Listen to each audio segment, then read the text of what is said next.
Welcome to the podcast episode 10, and it's been a while since we've recorded, so we thought we would have a general catch up. Yes, everybody's training, nutrition updates, and yeah, you want to kick it off? Yeah. Well, I think you guys should just tell us what you've been up to for the last month. Like me, it's been a lot less exciting. You guys have been doing exciting stuff. Yeah, so we officially got married in February, but then we had a small wedding celebration in our garden here in Nairobi, which was lovely.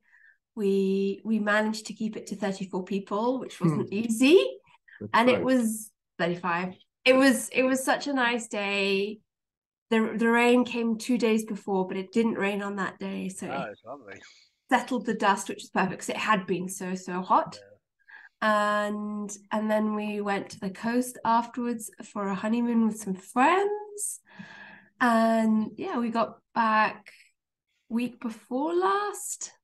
Yeah. And then I got sick. And then just catching up with work and everything. Training. And I just announced today on IG that I am 10 weeks pregnant. I decided to Old news to me. Old news. yeah. It was I was debating about it because most women wait till the second trimester. But Yeah, I was 12 like, weeks. But... to me, I share so much anyway. It was so hard not to. I want to sort of be explaining why I'm not doing this, why I'm doing that. And I thought, if it helps at least one woman, that's enough for me. And I was, because there's not many women anyway sharing first trimester. I mean, I don't have long left in it, but I just thought it can be such a hard time, and you're worried about all sorts of things, but just there is so much terrible information or lack of information about training and nutrition, pre and postnatal. So yeah, I'm hoping to share a lot of that. So it is very, we are very excited.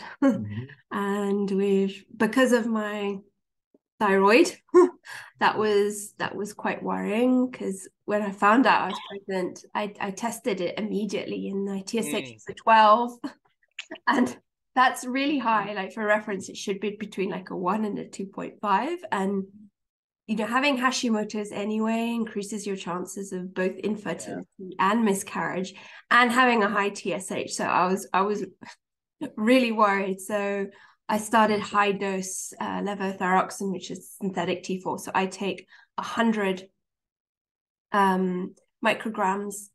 It's 100. Jeez. Oh no, it was always 100, and then I do 125 3 days a week. But it brought my TSH down to 2.5 within 2 weeks. So that was, I tried everything else. So I have no regrets for that. No, you've got to do what you got to do, don't you?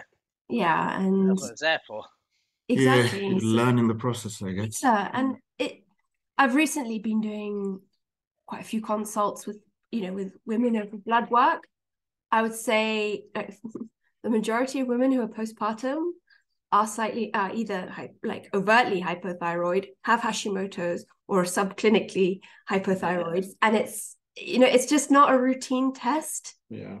Either during pregnancy or after. And it's just so common for women. Like, pregnancy is a trigger for it. So yeah, hoping, as always, to spread more info about that. But that's a lot of news from us. Yeah. It's been good. Yeah. I hope so. Wedding, honeymoon. I hope you've enjoyed it, Leon. Busy though. It's everything happens so quickly. It's one of those still taking it in one by one, but that a lot. Especially with the wedding, and it just feels like it went by too quick. Oh, it does though, and that's the thing. It's like, this is why I say, I said to people, if you get married, don't get married for anyone else. It goes by so quick. If you don't enjoy it, it's like it's a pointless exercise, really. Yeah, no, I agree, and it was such a great day. It was. Yeah, and I guess also with the baby news, it's more excited than, I don't know. I'm not really nervous, but it's more. You will be. Yeah. But for Dad, the realization comes later. as you're sitting in a delivery room. You're like, I think so. Oh gosh. Yeah, now I'm just. It's all very real. It does feel that all feels really far away, like just because. Yeah. The thing is, I think for a dad, because we don't have that, that carrying element, you're not, you don't feel it, you don't have that illness or the other things that go with being pregnant.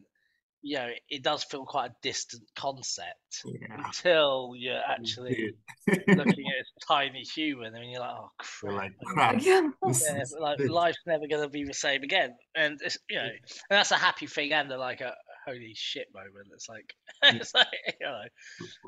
like today I was thinking, gosh, I was just watching Star Wars anyway, and I was like, gosh, I really do love to sleep. It's like in a few months, it'll be like, you know what you learn to do. It was something I actually quite enjoyed doing.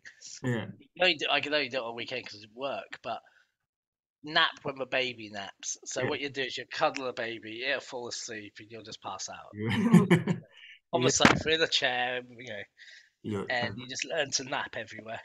Yeah, because one of Clea's friends, I was just talking to the husband, and he's like, "Yeah, your schedule just changes to, they become like if they wake up at 3, you wake up, they go back to sleep at 5." I used to do all the night feeding because I'm pretty good at being able to wake up, go to sleep, nice. go back to sleep if I need to.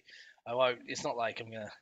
But yeah, we did attachment parenting where the baby's sort of pretty much in a sort of sidecar attached to the bed, so you can just because she's breastfeeding early, could just feed her throughout the night, relatively easy in the early days, and then she started pumping milk, and I would use pumped milk to feed Clea. Nice. But if you're an early riser and one of you's not, it's easy to work it out. Someone does the mornings and someone and one at night. I think we're quite similar. Yeah, that's the problem. You both get up early. But you can stay up later. Yeah, for me, I can easily adjust, and then I guess you're remembering this, Andy. No, you can easily adjust. It's recorded. Okay. It's what I was thinking today as I was watching. I'm like, God damn, I might have to. Obviously, it won't be as easy, but it's one of those. It's like you said, you just learn and end up doing it. Yeah, so you adapt. So that's what I was thinking. It's more like my sleep. Yeah, everyone is like, oh man, sleep cycles gotta change. You know what though? It's not the first 6 months. First 6 months, I found Kai would sleep everywhere. After 6 months, where they just want to be held all the time, that's when it's hard because try to put the baby, feed them, put them down, and have a moment to yourself. It's like, no, you must hold me. Yeah. Oh gosh. And then I guess also with the way we changed our coaching and online and stuff, it just helps in terms of management and flexibility. Because another thing, I was just just thinking, and I'm like, man, it would be hard to do this like when we used to do these up at 3 or 4, back at 7 in the evening. It's where one has to give. So it's it's good to have that flexibility. But we're really currently it will it'll come in handy. I guess. And our gym is right here, so it's our setup is very lucky. But so training has been interesting. Just the fatigue is real. I look actually really tired in this camera. The fatigue is bad, but my morning sickness is not so bad. Like talking to other women, they throw up every day. I don't throw up, or it's just a general nausea. Yeah, it is. It's constant, but it's not. I don't want to throw up I mean, some days it's worse, but you know, it's all pretty manageable. I can't eat my beloved liver though, or my gizzards, but I have liver capsules, which are actually really disgusting. I have to gag those down. I don't take a prenatal because I'm on so many other supplements for my thyroid. That it pretty much covers what's in a prenatal, and also I think there's very specific things in a prenatal that are really good, but others that, you know, I can get from my diet, because I still eat most things. Like I can eat eggs, which are just an amazing source of like choline, like vitamin D, and yeah, I found one type of beef mince that I like, so I can eat that, which is really good. That's good. It's quite lean. It is lean, but it's the first trimester is pretty rough, and I think because there's always that fear of miscarriage, you know, and I mean, I understand why women don't share till later on, but I think the problem is, like, pregnancy is a massive traumatic thing for the body. It's a massive change for a woman's body. And, you know, we talk about first trimester and we talk about morning sickness, but, you know, there's always something in it seems every trimester there's something. But, you know, if you go in as healthy as you can and, you know, as fit as you can, then do a little, keep, you know, some activity levels going, it's, you know, I think it's generally, you'll feel a lot better. But it's just what you can and can't do, you know, what your body's going to allow you. And I think it's being patient with the body, you know. That's huge. I mean, that's the biggest thing I've already learned, is just to let go of those expectations of how you want to eat during your pregnancy, how you want to train.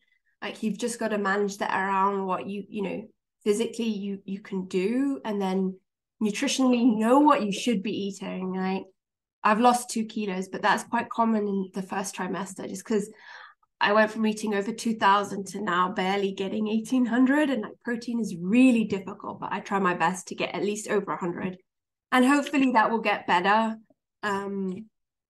But you've just got to do your best. And like, I know some women, they just eat potatoes and cheese or chips, and you know, your baby will come out fine. You might suffer a bit, try and replenish yourself later on, but you know, it's okay. It's what you can do. You're right. It's about having, you know, changing expectations and managing expectations. I was speaking to a friend and colleague the other day. She had, she was meant to have been giving birth in March, and she ended up giving birth in December, but it was a bit premature. But I was speaking to her the other day, and she goes, "Oh, doctor told me I'm not allowed to go into the gym for another couple of weeks to do abs or whatever." I was like, "All right." I said, "Look, you know, she's desperate to get back in the gym." I said, "Don't worry about it. Start small. Just start with a bit of walking. Just ease yourself back into activity. It doesn't have to be a million miles per hour from the get-go. There is no, you know, I know there's you know, with celebrity women trying to see how quickly they can get, you know, into shape post pregnancy, but there's no time limit. You know, you just go, start being active, and you do, you know, because there's a lot of new demands as well. On time and on your body. So it's just start off, you know, as I said to Fran, I was like, just start off small, do a bit more walking, you know, get a baby out in the, you know, pram, go walk around the park a few times, you know, a couple of times a day. Start there. Yeah, there's too many people like hold on to that, like, oh, I used to deadlift this, or I used to run this, and it's like, yeah, a lot has happened in, you know, 9. It's like coming back from a major injury, isn't it? Yeah. You wouldn't say to someone who's just been in a massive car crash or something, "Hey, you've now got to get yourself into shape." It just you wouldn't do it. It'd be unfair. And yeah, pregnancy has a sort of similar, you know, it's not just for physical, it's the internals as well. So much. I think so many women do too little during pregnancy and then try to do too much too soon. Yeah. And that's the issue, You know, like you were just saying, like, if you can manage to keep active during your pregnancy, that's going to help so much for the recovery afterwards. But again, manage your expectations. Like, you see all these influencers having fit pregnancies, and you might have certain issues that you can't do that. But there's generally always something that you can do. And Like literally in first trimester, you don't need to change much at all. You just need to manage your training around your fatigue, your morning sickness. And again, like find that balance. Like, are you being lazy or could you actually do it? And like, I've been really kind to myself, but now I'm like, okay, I feel ready to, track my steps again. We got a cross trainer. I want to do some cardio. I think being realistic, 3 full body sessions. And, for you, like some women can't get off the couch, that's okay. Just start when you're ready. But just know, I just know from talking to so many women, there's so much fear about lifting weights during pregnancy. Yeah. And that's coming from, their OBs, their gynaes, other women who are like, oh, no, don't lift that. And, even running, if this is all things that you did before, you can carry on with that. I mean, there, of course, are modifications to how you breathe. I would always recommend if you want to keep running, go and see a pelvic floor physio first, just to check in. But you can do all of that. And it's, when you're pregnant, you're not injured. You're not sick. I think people treat, or maybe they feel like they're treated differently. Yeah. And I mean, I have had that too. People like, oh, don't lift the suitcases. I'm like, I can lift the suitcase. I'm fine. Yeah, I've been lifting for a while, thanks. You're like, it's okay.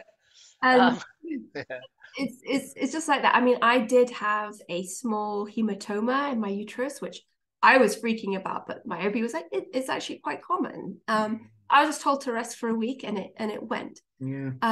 So I've just noticed a massive dip in my strength because I just can't eat enough to fuel those sessions. Yeah.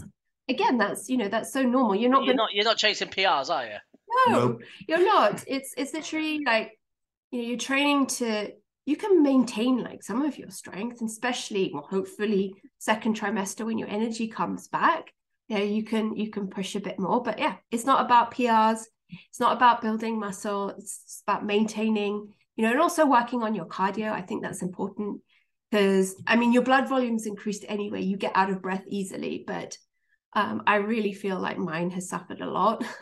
So I'm looking forward to doing lots of zone 2, low impact. I've never, been doing HIIT or plyometrics really. So, I don't need to do that, but just nice low intensity zone 2.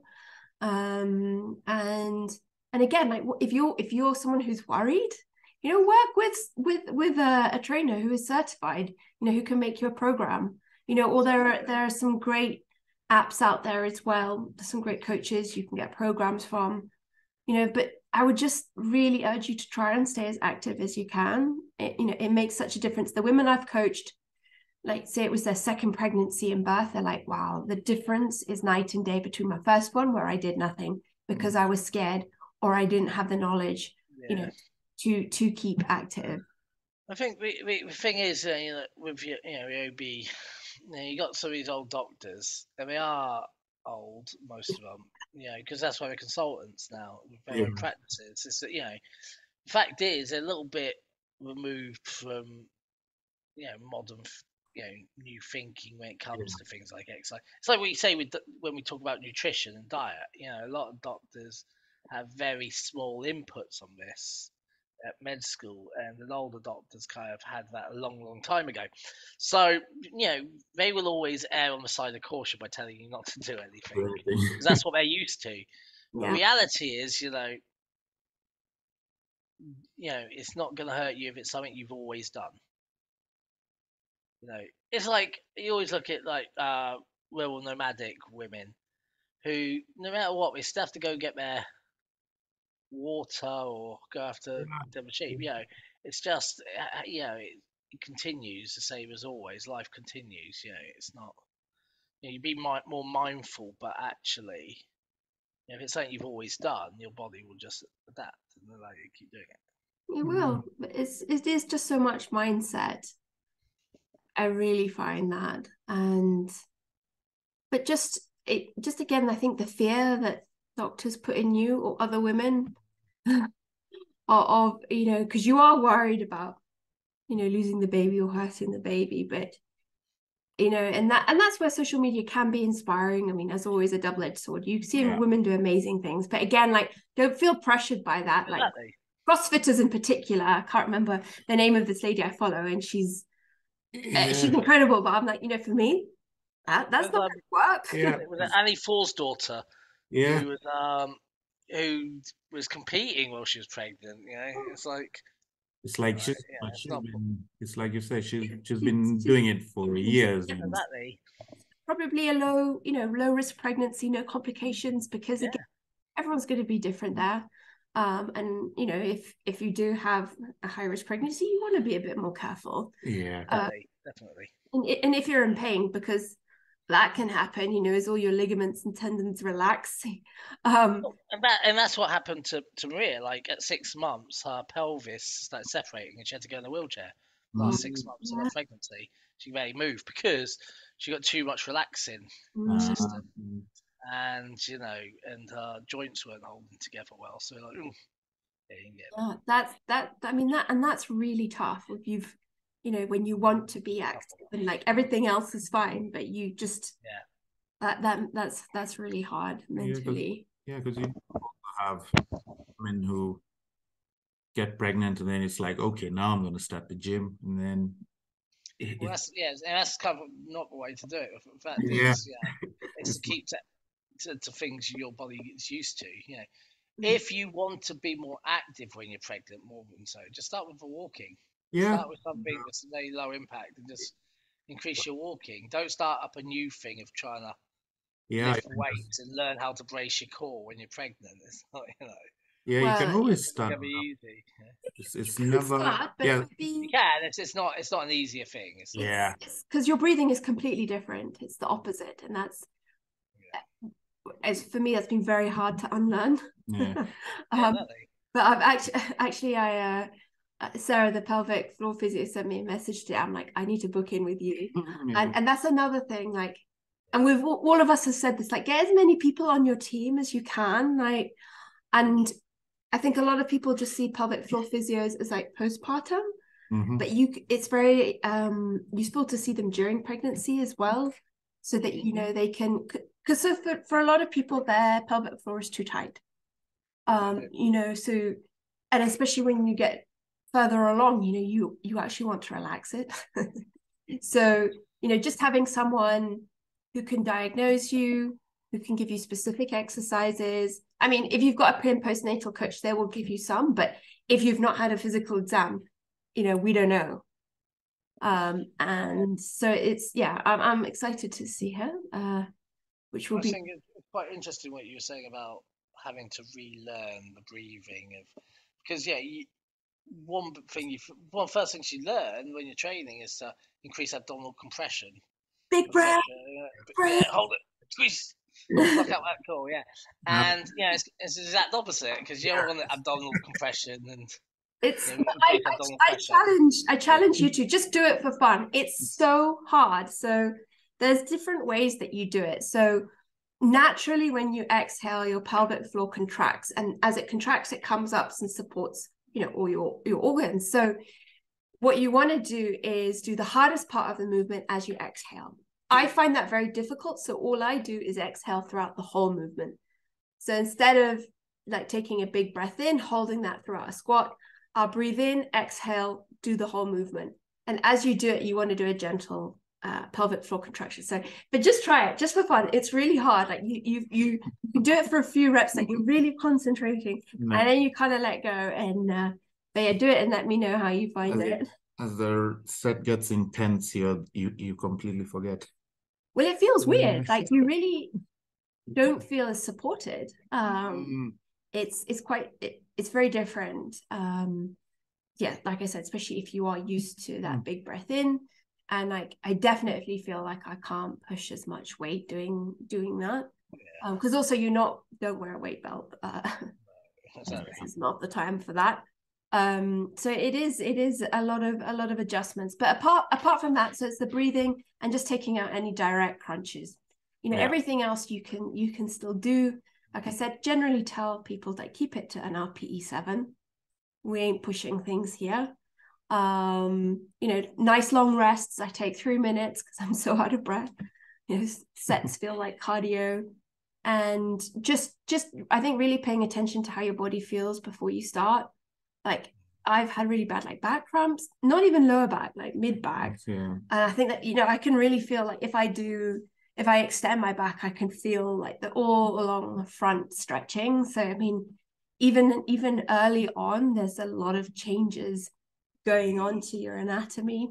So it's just good to check in with yourself before the session. Just, see how you feel.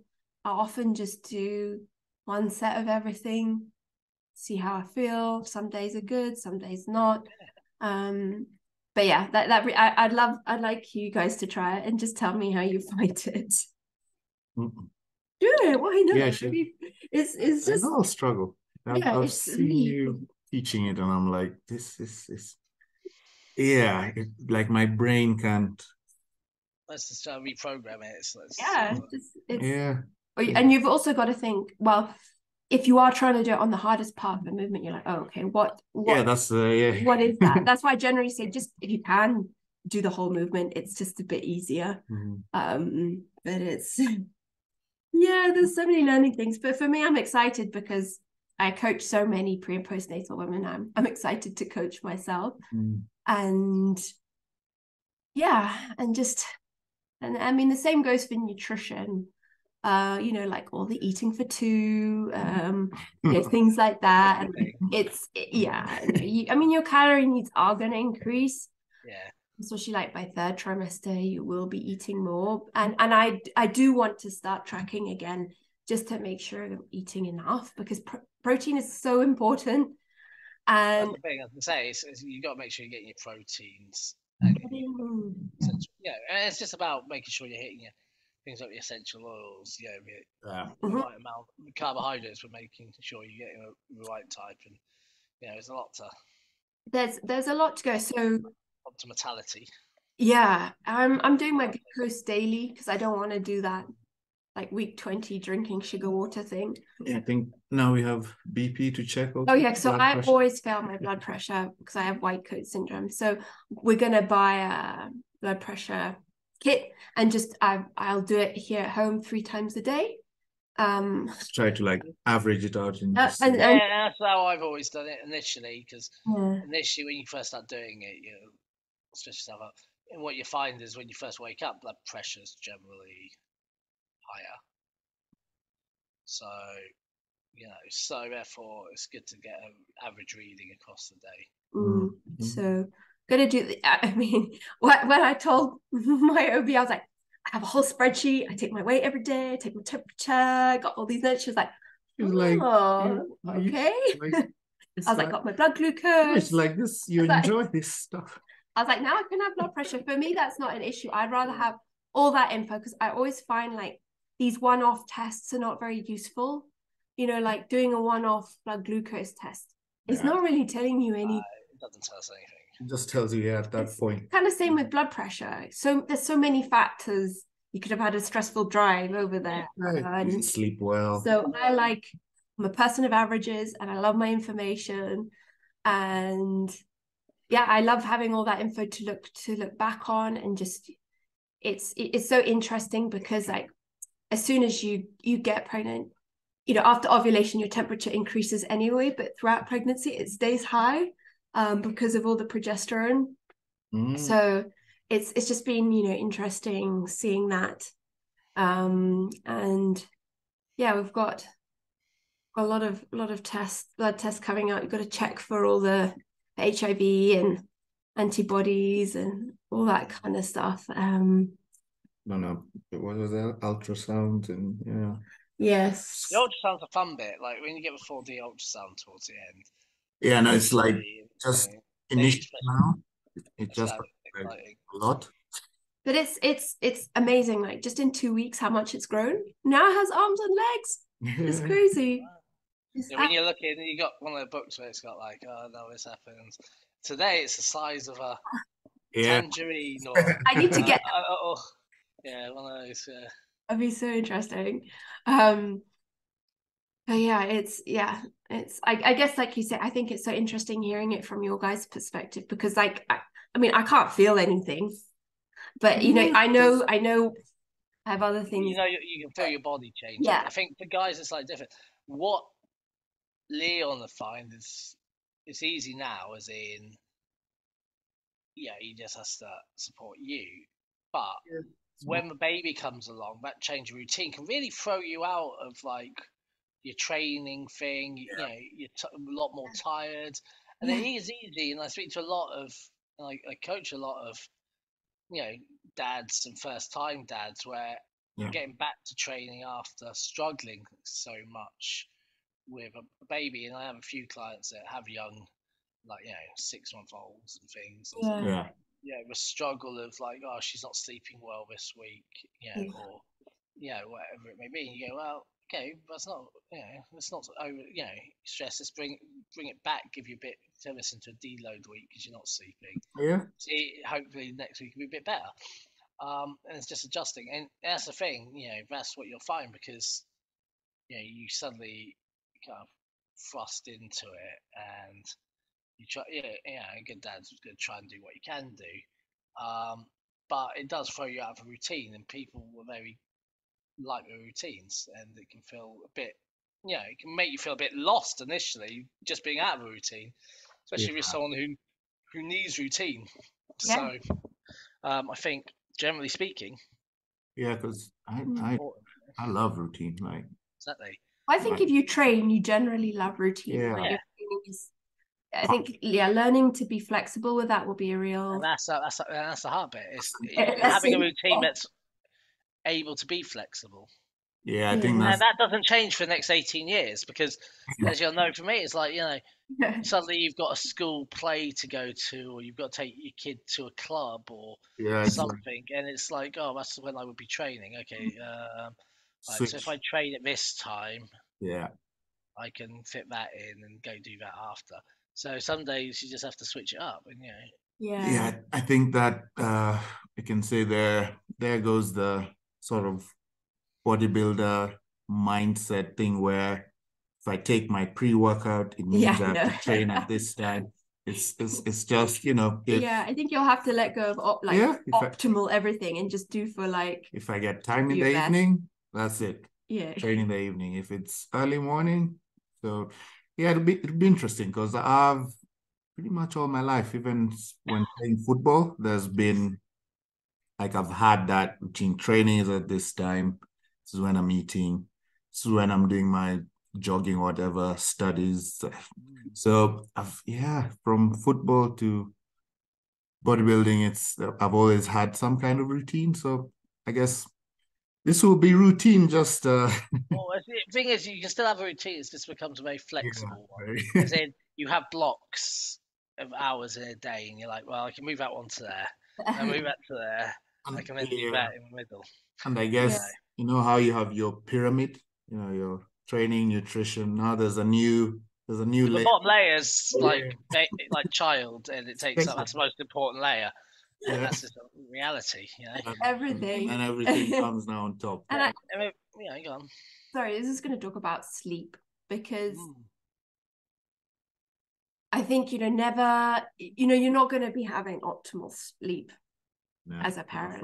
And, you know, it really does affect your training. So I just think, you know, if prioritize sleep, you know, and for your training sessions, you know, you're not going to, again, like in the early days, be making PRs and things like that. I think it literally is, you know, just, you know, trying to maintain your mental health as well, like, and then just ensuring whatever you do, you can recover from, you know. So just, you know, managing your volume, your intensity, and because I haven't experienced it yet, but that lack of sleep, you know, it's not conducive to building muscle and even strength. Yeah, I've been joking, and I'm like, now might be a good reason to go enhance. It's like, why? Like, you know, for the baby, man. It's it'll be my new excuse.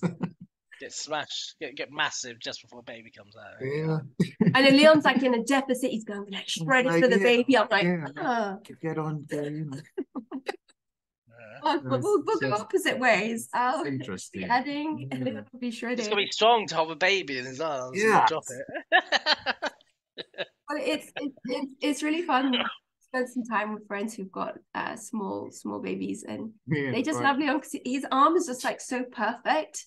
Yeah, just lay on it. Perfectly there, and you know, it's good practice. I'm like, can do this one-handed. Okay. Well, no, one of my favourite holds was I used to hold Clea like a rugby ball. So head in the palm of my hand and the body along the forearm, and just walk around my house like that. And I'm like, what are you, boy? But it's actually really good. You used to like it because it's easy just to send her to sleep. She's quite small, so one-handed. One-handed, just let. Yeah. I know we'll be hitting you up for tips, Andy. No. I think that's the thing, though. It's like, and I think this is the hardest thing about parenting. There's just so much information out there, and there's a lot of people have great, great experiences doing it their way. And I always say, everyone, one thing, and this is the best advice I'll give you, every parent is guessing, winging it every day. Like, I don't have a clue what's happening. Kaya's like 10 going on, 20. She's always started her periods and stuff. And, that's a big thing. So it's all guesswork. It's like, when she was a baby, it's just guesswork. You just hope you're doing your best at the time. And, reality is, the only thing kids actually ever need is a bit of time. Spend some time with them. And outside that, it's all extra bonus. Oh, yeah. So, No, don't beat yourselves up over anything when you're parenting. As long as you're making time and giving love, you're winning. I think that's so true. There is so much info about there, like all these different styles of parenting, and I mean, even just your options for giving birth and things like that. Yeah. That if you want to listen to that episode we did with Vari the doula, it's really good. I mean, she has had her baby.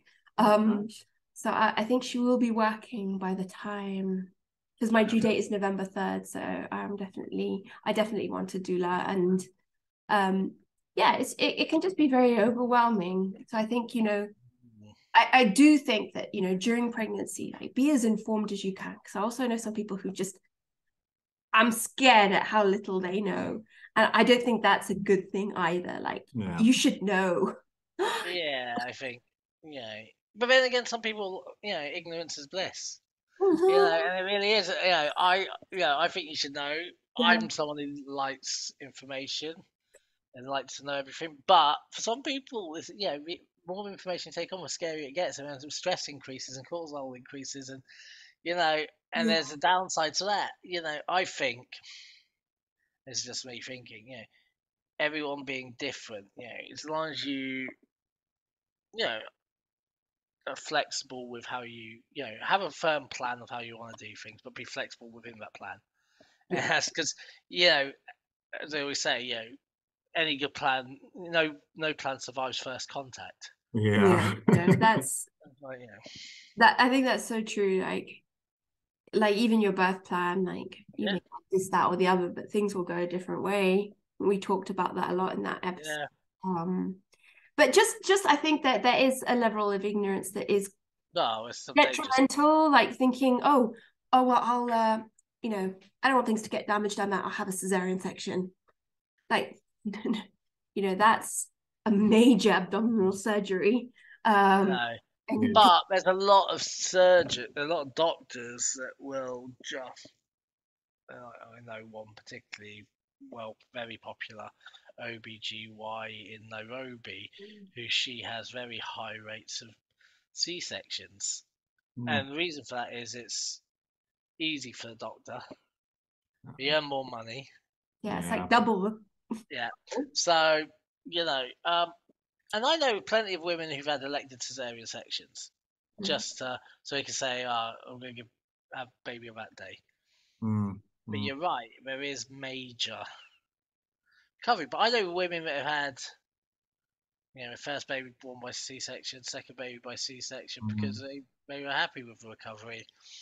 And the reality is, you're right. It's major. You're cutting through the abdominal wall.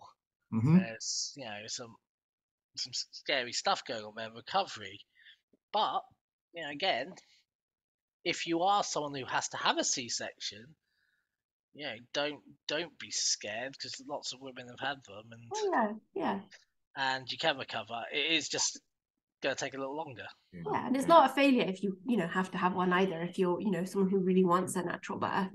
But I think just being a bit more knowledgeable about that, and just I've just found it interesting reading about like you said, Annie, some doctors are like OBs are like quite trigger happy for cesareans or inductions, and it's you just again like having that plan, being flexible with it, but like, no, I want to wait till this time before this happens, and just being aware of that, so you're not just at the mercy of someone being like, oh, it's been 5 hours, we want to head home, let's have a C-section kind of thing. So definitely. I think do some research, or get a doula who can educate you. Well, the best thing to do is when you find your doctor, talk about your worries or concerns, what you want, what in an ideal world you would want to happen at the birth, and just gauge their reaction. If they're not willing to listen, say, oh, and they just poo-poo all your ideas, then they're not very open-minded and probably not the right, doctor for you.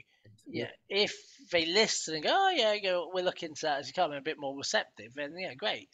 It doesn't mean we necessarily agree. Like, we originally was going to have a home birth for Kaya, that changed, but the doctor was, you want to do it, fine. It's not my preferred way, but I'll support you and I'll come to the house, But and that's the thing, we end up not having a home birth because it became a complicated pregnancy. But the reality was, because they were willing to be willing to do that, we knew they were a good fit. No, and that's really important, finding someone that you work well with. So we have a really nice obstetrician. She's German and a bit more holistic than most, and for me, I wanted to work with a woman. So she doesn't actually do deliveries, but that's okay. So we haven't quite got that far yet into birth plans and things, but just having someone who's kind of on your wavelength, who gets you, is really, who you're comfortable with, is really important. But how's your training, Andy? I haven't really trained much over the last couple of weeks. I've been doing a lot of BJJ. Oh, nice. Jealous. So I decided to take a slight deload. Decided to take a 2-week deload because I had a few niggles. So I'll take a 2-week deload, and then that coincided with doing stuff on the house. So that's where I've been, but I kept going to BJJ to do a few of those sessions in between, which has been great, because I find it really, something that I'm naturally good at, because I've done a lot of martial arts. So therefore, it's just a lot of patterns. Especially, I did a lot of judo. Had a black belt in judo when I was relatively young, so that was easy enough. To adapt that.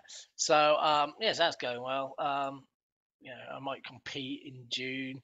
Nice. Depends if Tom Hardy's going to be competing or not.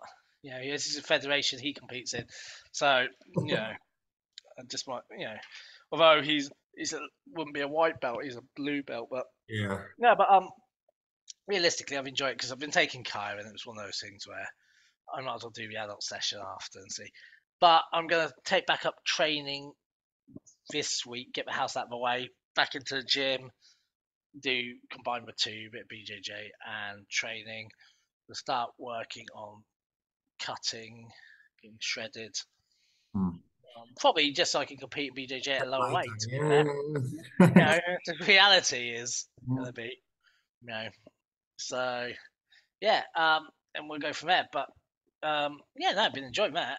Although absolutely, my knee is killing me today. Like the last few days, not to do with BJJ particularly. I didn't do anything inspiring to it. It's just, I think maybe kneeling on the mats. We're doing a lot of, different escapes and stuff on Thursday, and I think it's just, it's been the worst it's been for a long time actually. I guess too many doctors. But as I was saying to Kat, I was like, look, what's the worst can happen? If I hurt my knee in BJJ, I can just skip the waiting list for surgery. As a trauma patient, it's just not the end of the world. It's like, no. What other niggles on the stairs? What other niggles were you having? And this is one, the worst ones have been my elbows, especially tennis elbow, golfer's elbow. I think I got both elbows. Got both things on both elbows. Although I was sparring with, on Sunday we do this open spar at BJJ where it's everyone just spars against everyone.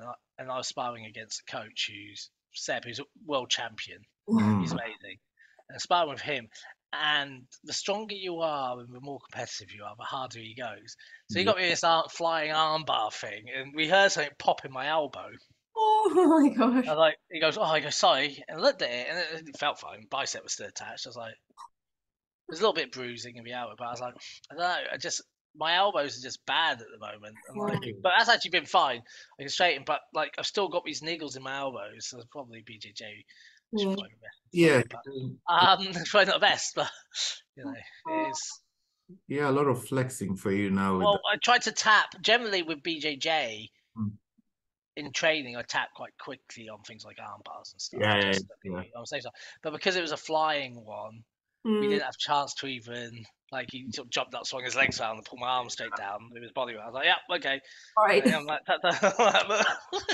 yeah, a bit late at that point. But like most times people try to armbar me, I'm pretty good at just holding my arms together and just standing and lifting them up, which is fine. So it's only Seb that ever batters me. But yeah, it has been fun, and I'm not overly worried about the elbows as much as it's just those little things. Actually, the worst one has been my left ankle. Just this little niggle just won't go away. I don't feel it walking around, but if I'm going downstairs, I can just feel it. It's like, and I think it may be connected to that knee rather than the actual ankle itself. And it's just really annoying because that was annoying me on anything like leg pressing and stuff. Anything with ankle flexion, plantar flexion or dorsiflexion, both. I can just feel it. I'm like, it just doesn't, like the ligament's not quite sitting right or something. Yeah, well, those are just so frustrating. I always. And that one's been about 8 weeks. I do remember it was bothering you last time we talked. Episode. But do you find like massage or helps? Yeah, but it does and doesn't. It does initially.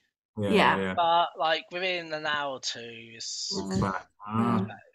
So I don't know, and it could just be due to the knee joint. It's just sort of maybe slightly moved its position a little bit. I don't know because of a lack of cartilage, and it's just twisting it a little bit. I don't know. Yeah.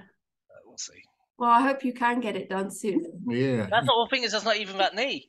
It's not that knee. They both, that one will need doing eventually. My really bad knees on the other side. So that's why it's annoying because I don't have a good leg at the moment.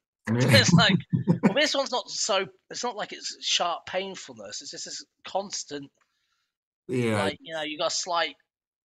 I did it. I told you last time. I think I sprained it just walking around the bed. I couldn't. I don't really know what I did. It's just not. It's so it's like when the sprain's going away and it hasn't quite finished healing, but it's just sort of stuck at that point. Those are like whenever I'd put on weight during a bulk and then decide to run around with the dogs. Oh man, it's like the ankle. The next day, that's the thing. The muscle and the rest of it can grow. The joints don't change. Oh yeah. Yeah. It's I guess it takes time. And then you're putting on weight and just new movements. So anyway, hopefully it'll be more mobility work for you now, I guess. I guess BJJ, you have to be quite mobile. So yeah, it's good. It's good for that, like flexibility wise. I can keep working on that. I will keep training. I will keep bodybuilding. I will just see. I think that the combo is important. Like, I think again, like too many people stop strength training when they have injuries. Where you're like, it's really helpful. So just having that combo is great, and something that you really enjoy and something new. It's something relatively easy for me. I'm lucky because of the training. I'm pretty strong, and everyone goes, "Oh, you're really strong." So when you get someone, you just because I spar against people way higher than me in belts, so I can just hold my own purely just by holding them. That's the problem. I just go like that, yeah. Yeah, because now they come at you with a little bit harder. That's the problem. Yeah. They come a little bit harder every time. That guy. It's like I watched you spar with whoever who's heavier than me, so I'm coming with everything. So yeah, and then I guess it's new. Last time you did it, maybe less niggles, so now body is just trying to adjust. So yeah, we'll see. It's just I'll be looking forward to getting this. If I can get this knee finally done, it'd be great. So I might try and go to the doctors this week. The annoying thing is getting in and out of the car because with my knee, it's the bending. I can't bend it, so it's kind of like straight. So trying to bend it into the car to sit out, I have to like pull it in first and pull myself in, and then put the seat back to get my feet in pedal position, push forward again. Yeah, I guess also driving long must be painful. It's all right though because I've got cruise control on the car, so if I have to drive down south, I just put cruise control on. There's mainly motorways and stretch a bit. But if you do get it done, what's like the downtime? Yeah, it's relatively long, to be fair. Like a full knee replacement, you're talking at least 6 months. Oh wow, okay. I guess worth it though. At least. Oh yeah. Because the problem is they have to move all the muscles and ligaments. We try to do it as much as possible where we don't have to detach anything. Yeah. But things like patella tendons and stuff there, so it's because they're getting the knees are most complicated out. They're taking it all out and then we kind of cut and sort of move it to the side. And then the patella, I think, just comes out. Then reattach. I mean, I think your recovery would be pretty good because you are strong and fit. Exactly, that's the thing. I want to do is get my legs back into quite a strong place. Once this knee stops hurting, train legs again quite a lot because the stronger your legs are when you go in, it actually holds back a lot of the pain because the actual quads and hamstrings will create the stability rather than relying on the smaller ligaments and tendons. Yeah, and then when you heal, physio's done, getting back to that extra range of motion, it'll almost be like a new stimulus. So you must. Oh yeah, I'll be back playing rugby. Yeah. I promised I won't. Yeah. It'd be great if someone actually tackles you and it's gone. I'm not sure the metal rod should be twisting like that. Yeah, I guess just training will be better. Even like with the jiu-jitsu, it'll be easier getting into those positions. The good thing about jiu-jitsu tournaments, a bit like bodybuilding, you can go into the masters, the older people. You've got various classes, and it's done in belt order, so I can go against other white belts. Nice. Oh, that's good. Although there's a lot of tabs in white belts, so interesting. Yeah. And I know you're training, but same old. Well, I was doing upper lower before. I think last podcast we did before the wedding, but just felt I wasn't recovering. Too quick because it's like push upper, push lower, and then next thing I'm resting, and then I'm going again another upper lower. So after a while, I felt like I really wasn't recovering as best as I could. So now I'm on pull push, rest, legs rest, arms, but also it's better because I'm recovering better now. I just feel like the next session I'm able to push it even more. I'm enjoying it now. I'm not feeling beat up by the next session. So I'm on. That's my current split. On a bit of like a mini cut thing where it's just more portion control. It's not bodybuilding style where it's super strict and he basically just cuts his banana crisps in half. and increase my steps and but I just thought I'd start getting more active because I've also been thinking maybe go back into something like boxing or it's just here. I guess boxing is it's easier to get boxing coaches and get like a punching bag, do stuff at home. Whereas things like BJJ, Muay Thai, they're very specialized, where even if I was to do it alone, I'd need a coach even if it's every week, just to give me progression. So that's my goal now, like just get into the push-pull legs, get leaner a bit, and then start some kind of boxing, maybe sprints outside a bit. Just get back into being more agile, faster. Yeah, it's like getting fit for the baby kind of thing. But yeah, I appreciate it. yeah. But I feel like with training, I do enjoy lifting weights, but I'm at that point I need something extra, something else, and I think like to have like BJJ or something outside of it, or just improving cardiovascular fitness, that kind of thing. That's part of it, isn't it? It's like and then make sure you're fit and healthy. Yeah, and then with like, BJJ, whatever, football, boxing, it's just different. I'm not thinking about the weights. It's obviously the endurance, but it's just different movement. Skills. It's to have, I always say to people, what's your hobby outside of the gym? Yeah. Like when someone's really into it, and I say it becomes almost like a second job. Yeah. But what's your actual hobby? Where else do you get enjoyment? You don't have it. So I do think it's important to have something else, so it's not just pure progress all the time. It's not just and that's the thing. When you've been doing something for a while, it's the same.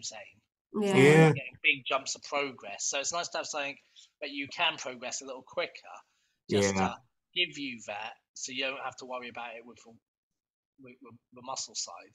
Yeah, like before the wedding, I did I trained without my logbook for first time in a long time, and it felt nice because I was just winging it, and it did feel good because it's like you said, it's become, it's not a job, we enjoy it, but it's become where it's like logbook. But there's that progress. To always progress. I find that gets to me sometimes. So it is nice to take that off yourself. And I think that's the thing. Even if you've got something that you can progress on, you're getting the win from that, so you don't have the same level of pressure in trying to add the kilos or the reps. Yeah, because you still get a pump, you feel good, but even with that, your back of your head is like, I did get a pump with it, 20 kilos. I need to take that down. Something in the tank or whatever. Yeah, so now it's just different. I was even, because the pups just go out, because I'm not big into long distance jogging, but we have it's nice out here, just even if it's a 5-10 minute short run with the dogs. You're gonna have a few years to work on your sprinting. Parent I know. Parent school race. Where all the parents get injured. I remember my dad tore his hamstring at one of those. It was just so funny because they're so competitive. Yeah. People who don't do any exercise, it always makes me laugh. Yeah. Much testosterone. Early on, I didn't like to do the parent race at Hillcrest, because I used to look around, a lot of dads were a bit older than me. Yeah. And they didn't train. And that was like a big thing. They were always really happy and excited. But then, I was kind of bullied into it and kind of wanted me to do it. So I ended up doing it. And that was fun. But, you just see people, that's that first bit and their main bit of exercise. In a long time, yeah. And they're just and no wonder they get injured. You're like, geez, just stretch or something, just go from boom, nothing to just standing, with your shoes on, and then suddenly you gone barefoot suddenly. You think you're 20 again. Yeah, crazy. It's crazy. Yeah, always meet your body where it's at. But yeah, it's I wish we had a BJJ, train out something closer. Jack was good when he was there, but he's now back in Scotland. Jack Brown. He was very good, but he's in Scotland. But that's the thing. There's nothing. That was all in one. That was like Westerns, wasn't it? It's the only one. They're in Pangani even. Yeah, that's a distance. Yeah. Well, I guess you just have to find. Yeah, do my boxing. Find something else. Just find something. Yeah. I enjoy boxing. So yeah. So yeah, pretty much don't see myself on stage anytime soon, or so. Pressure. no pressure there. Not in a rush to. Probably next time I'll do it, I'll be in the masters division if I decide to. Yeah. But yeah, just enjoying training now, to be honest, and adding new stuff, and yeah. Well, that's always a nice place to be, I think, when you enjoy it. Yeah, the stage isn't going anywhere. Yeah. Not really. It's not. It's not. Yeah, it's also not like, like ball sports where like football, rugby, where I'd be too old to do it or easily getting injured. It's the longer you do it, the better. Unless you're gonna your desire to become Mr. Olympia. No. There's no limit. It's just like classes up to under 50s. Yeah. Just one of those later. It's like, let me see if I still have it. Can I still do this? Like zero pressure. So I'm at that point where I'm enjoying training. So yeah, enjoying playing around with different splits, learning.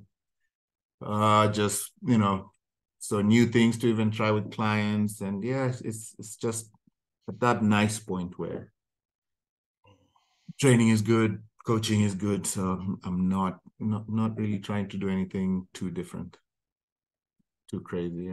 Yeah. Well, he is suffering from the pregnancy as well. Yeah, a bit of phantom nausea. Sometimes he gets a bit nauseous, a bit fatigued. It just needs you to look after him. Yeah, I know. Phantom cravings.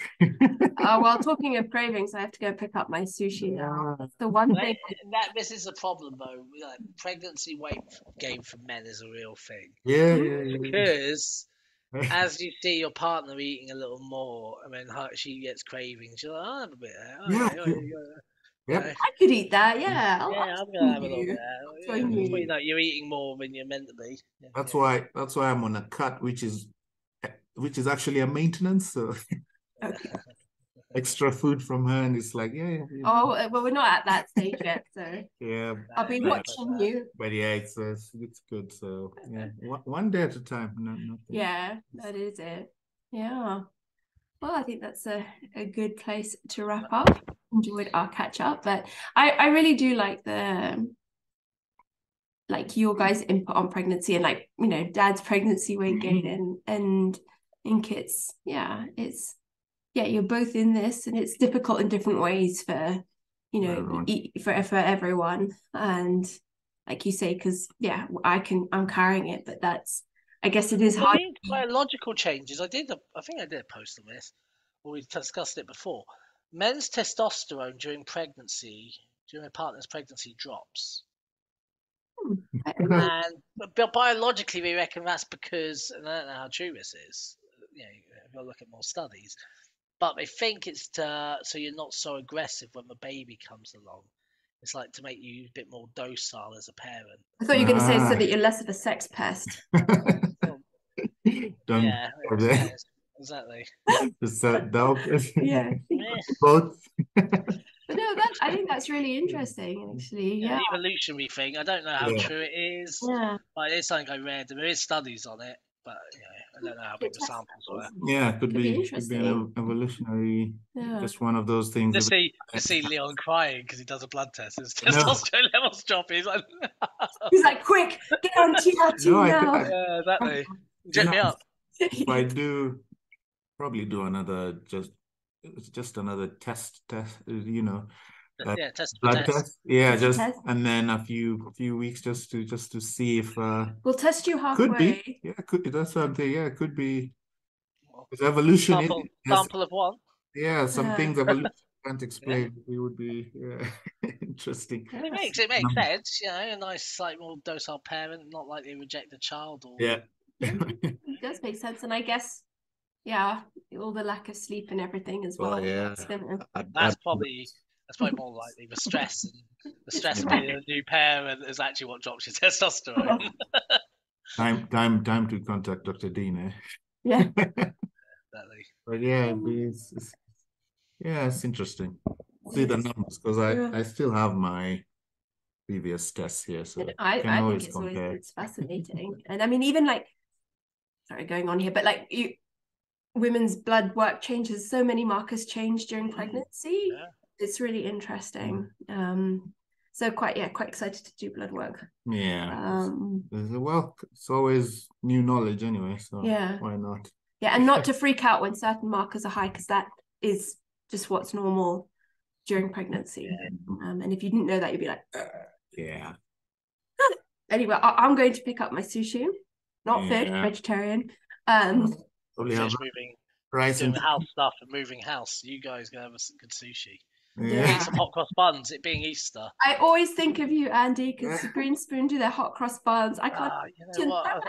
I was trying to explain to Catherine why it's my favourite holiday. I'm like, it's always been my favourite holiday. And Christmas is like a lot of a lot going on. There's a lot of pressure Christmas for everyone. There's a lot going on. I like Easter's like a non-pressure holiday. There's some chocolate. There's some. I go and you get to eat hot cross buns. She goes, "You eat hot cross buns all year." I'm like, "Wow!" But if I didn't, I said not as a kid. Like when I was younger, you could only get them, and even in Kenya, you could only really get them around Easter. Oh yeah, more now. Yeah. But yeah, so yes, that's one of the reasons. Here I can get them all year, but it's not point. Oh, anyway, we'll have to have one for you, Andy. But yeah, enjoy. Yep. Hope your move and the rest of the renovations go well. Yeah. And we'll catch up with everyone next episode. Bye.